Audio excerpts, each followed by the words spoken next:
You know, I don't think there's a more perfect example of the hypocrisy of the Hollywood system than the fact that Netflix is silencing trans critics like myself from critiquing their trans movie that they're trying to sell as the big supportive movie of trans people that's meeting the moment of pushing back against the transphobia of the Donald Trump administration.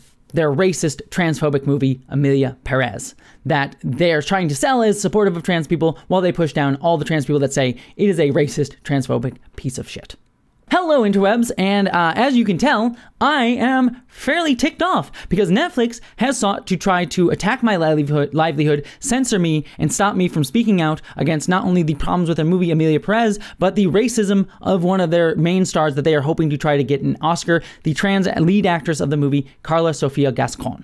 I am deeply angry about this, and I want to quick talk about it with all of you, as well as point out the fact that I was censored from talking about in my initial video, which is Carla Sofía Gascón's racism.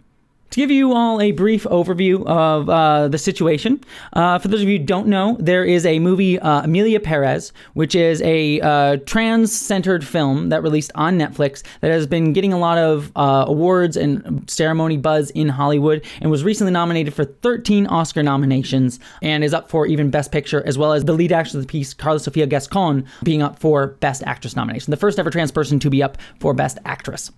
However, that video has been facing a lot of critique from both the trans community as well as the Mexican community that the movie is representing as well, considering it takes place in Mexico, for it being racist and deeply transphobic.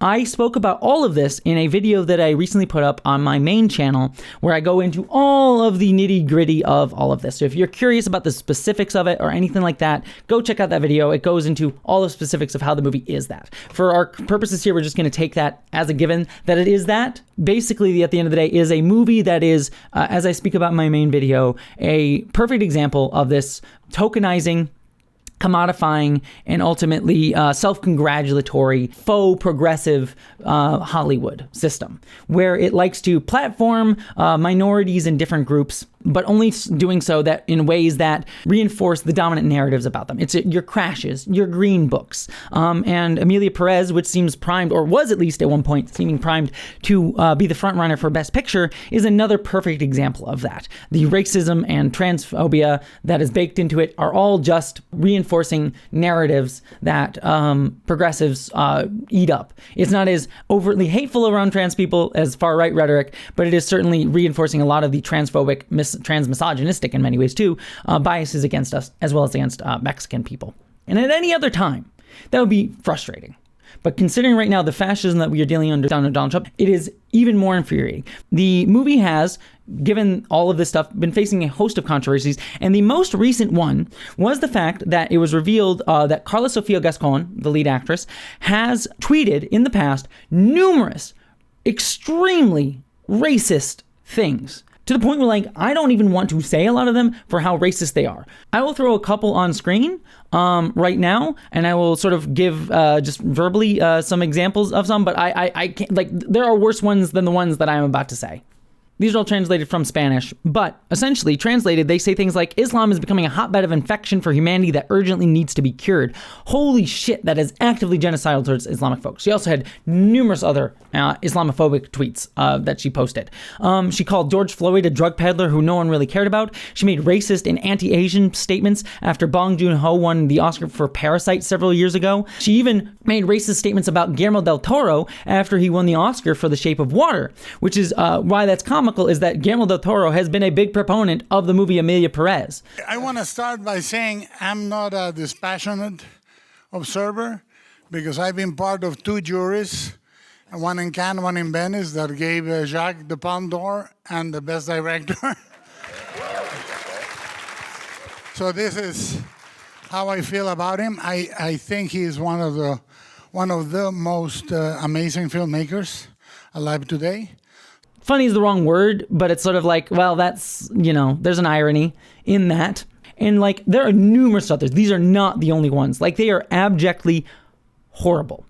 And it goes to show that Carla Sofía Gascón has very much the Caitlyn Jenner energy to her. A upper class trans woman who, by nature of her class, she is safe from many of the direct attacks to trans people that are going on right now. She is able to get healthcare. She's already transitioned. She doesn't need to access more healthcare. She has a decent amount of money, it seems.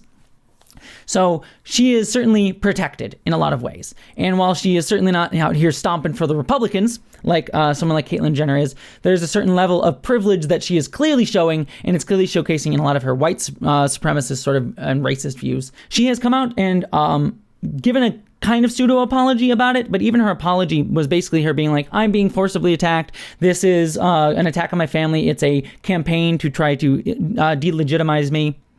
And I want to be clear.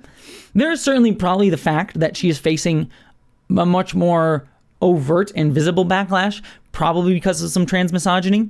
Like, there have been other times where there have been people like Mel Gibson who have says anti-Semitic and racist shit, and yet they still get to go to the Oscars and be promoted, like, and did not get face this much backlash. Numerous other people that I could go through, Roman Polanski, abjectly, sometimes even more horrible things, and have been propped up because they're dudes. So, like, yes, I will say that there is a level of trans misogyny and transphobia being wielded to make her a particular target of ire. However, that does not mean that the criticisms themselves are not warranted. She may be facing more harassment. It may be much more vitriolic and angry in many ways, but certainly the anger is warranted. The criticism of her abjectly horrific, vile racism is warranted. And so to sort of frame it and delegitimize it all as like, oh, they're attacking me as a trans person is gross and is offensive to me as a trans person, because that does us more harm than good. If she's been out here standing up like, I've been standing up for trans people. This is a movie about, like, you know, a messy trans person, but like it's showcasing our like entire spectrum of who we can be. And yet when push comes to shove, she just sort of denies responsibility and says, oh, it's because I'm trans, they're coming after me. And, like, I hate the idea of someone having to represent the entire trans community, but if she's willing to take on that so she can get the mantle of possibly winning an award off the back of that, she also has to take the flack of the fact that you are now making us all look horrible at a moment where we need to be humanized. Oh, God. So this is just going off. I'm going to get to my shit, too, with this as well, I promise you. But, like, this is one that, like, deeply angers me. A lot of her anti-Muslim tweets in particular, considering what is happening in Gaza right now, is galling, particularly around the fact that there's been so much rainbow propaganda from Israel and other places that have tried to set the trans and queer community against Muslims, saying like, oh, well, you shouldn't care about Gazans because they would throw you off a building, whatever the fucking bullshit propaganda, Islamophobic nonsense that is. And so shit like her having these anti-Muslim tweets just reinforces that idea that, like, trans people and queer people are somehow against Gazans, Muslims generally, people from the Middle East, and saying it's against the trans community and setting those two communities against each other. And that is absolutely not the case. We should be standing in solidarity with each other. And stuff like this just promotes that concept. And it comes more from her class than the fact that she's trans, but it still will be blamed on her transness in some ways, in some groups of forms. And it's really, really upsetting to me. All of that stuff is more upsetting to me generally. What is very upsetting to me personally, but is a perfect example of the hypocrisy of people like Netflix, is the fact that, as many, like I said earlier, I have a video about the movie that went up on my main channel that discussed pretty much all of this. However, one thing that was not discussed in that video was these tweets and racism by Gascon. However, I intended to. I was planning on releasing the video on Friday, January 31st. And on January 30th, I heard about the news about her tweets. So I re-edited my video and uploaded it after I had already uploaded the original version. And the original version, I had gotten a copyright claim by Netflix that said, oh, you're using Emilia Pérez footage. And I disputed it. And they approved it. They said, oh, it's fine. Don't worry about it. You can use the Emilia Pérez video. It goes into some of the behind the scenes YouTube stuff. But in YouTube, you can, like, dispute a claim if they, like, their automated systems will detect something. And if it automatically detects something, you can dispute it. And most of the time, they will generally, let it go. If you post up the things like, hey, this is fair use, which this obviously is. And they agree with me. They agreed with me on that first video. They tried to block it, then said, oh, no, you're correct. This is fair use. I re-edited the video to include more information and get more critical of Gascon, because in my original video, I'm critical of her, but fairly giving her more grace than I would now. They also copyright claimed again. I submitted a dispute. And then, instead of letting it go like the first time, this time, they copyright struck my video. Now, there's apparently a new thing in their behind the scenes things where they give me 7 days before I get an official copyright strike. The only options that I have are to delete my video or to remove my appeal, which would block the video anyway. So regardless, it would essentially, the only options I have are to delete or block the video, which is ultimately ends up being the same thing because I can't release it. Or I leave it up and it doesn't go out anyways and it still gets me a copyright strike on my channel. Which, by the way, if you get 3 copyright strikes, your channel is done. And I already had one from last year when Matt Walsh of the Daily Wire did the same thing to my channel. I talked about that in a video over my main channel. So I already got some strikes for speaking out about other trans issues. But now, because I re-edited a video, now I don't even know if they know specifically that the change in the videos was calling out Gascon's tweets, but what it is evidence to me is that between when I uploaded my video the first time and when I uploaded it the second time, this was the controversy that happened. So I feels like Netflix has been clamping down much more on any criticism of the film to try and hide it from as much as possible because they need to win this award to justify the amount of cost and money they have sunk into the campaign on it. Between then and now, between those few days, they have said, try and block everything you can. So they are blocking me, a trans critic, from speaking out against the racism in their movie, but also more importantly, the racism of their actor who is supposedly representing us, who they are propping up and paying to supposedly represent us to the masses. They are blocking trans voices to do that. It would be one thing if they were just blocking critics' voices, but it is abjectly disgusting. I mean, it's gross, disgusting either way, be clear. But it's even more disgusting to sit here and just say, hey, look, we're making the nice trans movie. Look at this is meeting the moment. It's a progressive thing. We're doing the good thing. Pat us on the back. Give us the LD awards because we're standing up for trans people at this moment, despite the fact the movie is transphobic and racist as shit.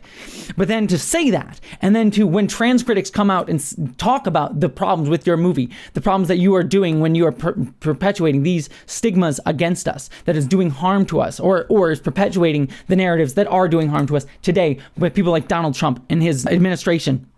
When you're propping that up and you're turning on trans critics speaking up about that, you are just revealing your whole ass on how you are just not actually doing this for trans people as you claim to be. And we already knew this, but it's just so blatant. It's so freaking blatant. And, you can hear me getting very heated and angry. And that's because normally, and even in my original video, I try to talk about these things with grace and try and give as much grace to the people involved as possible. Originally I did it for Gascon. Try to be as kind as possible, to try to explain as slowly as I can, to try to bring many people in, to try to explain. But I am at a point more and more and more lately where I'm just like, I'm angry. I am pissed off. I am so angry as I watch Donald Trump do a speed run of fascism, particularly targeting and scapegoating trans people.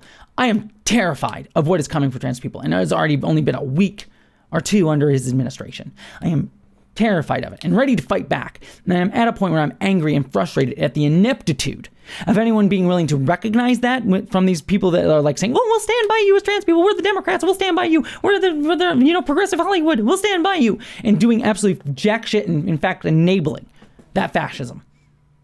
And I am at a point of just anger. And I'm at even more a point of anger personally when I try to speak out against these things as a member of this community that they say they are speaking for. And they shut me down. And not only try to shut me down, attack my livelihood, my ability to pay my bills. What an irony it would be is if my ability to pay my bills, my ability to make art, my ability to be creative, my ability to do this job that I have been doing for years was not taken away directly by the fascists, but by the people claiming to be standing for trans people. Honestly, I wouldn't be shocked if that ends up being what happened, because this is going to be a problem even more for going forward. I don't even know. I would not put money betting against the idea that I'll still be able to do legally YouTube videos by the end of the year. I think that even might be a stretch to say that long. And it would be just the height of, I don't even want to say irony. It just feels appropriate if it was taken away by people who claim to be allies and do jack shit. In fact, enable. And it should be stated that while I was editing this, Netflix apparently went back in and removed the copyright strike from the video. So now I guess it technically can go up. It's telling to me that they only did this after my post on Blue Sky gained over 3,000 likes, and my community tab also gained the same, and it was being talked about on Reddit that this was yet another evidence of Netflix's hypocrisy.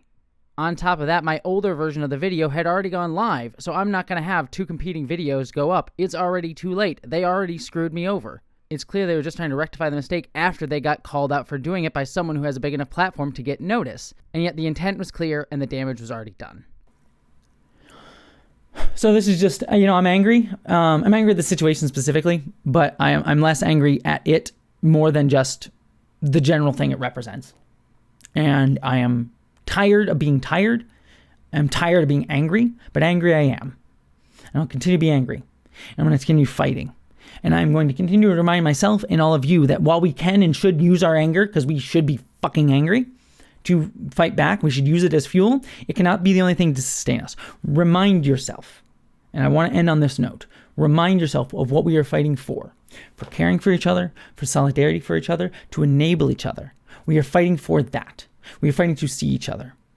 So when I see people like Gascon try to get awards by promoting herself as a savior of trans people while pushing down and being racist towards other groups, eroding that very solidarity that we should be fighting for, that she says she is fighting in the name of, it angers me.